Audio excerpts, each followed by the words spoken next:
আছে কিন্তু আসলে আসসালামু আমরা আলাইকুম।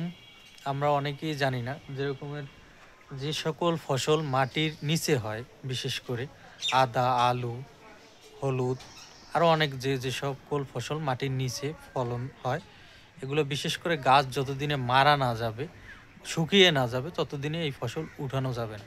কিছু অসাধু লোক বাজার দর বেশি পাওয়ার কারণে পোক্ত না হওয়ার আগে তুলে ফেলে।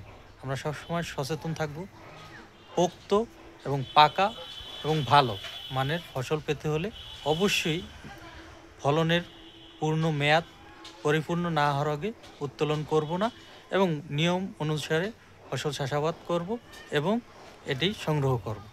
যেরকমের হলুদ গাছ, এই যে গাছ যতদিনে মারা না যাবে, আদা আছে পাশাপাশি, আরও আদার্স অনেক গাছ আছে, যতদিন না মারা যাবে, শুকিয়ে যাবে, ততদিন আমরা এটি উত্তোলন করব না। সবাই সচেতন থাকবেন। ভালো লাগলে অবশ্যই আমাদের পাশে থাকবেন।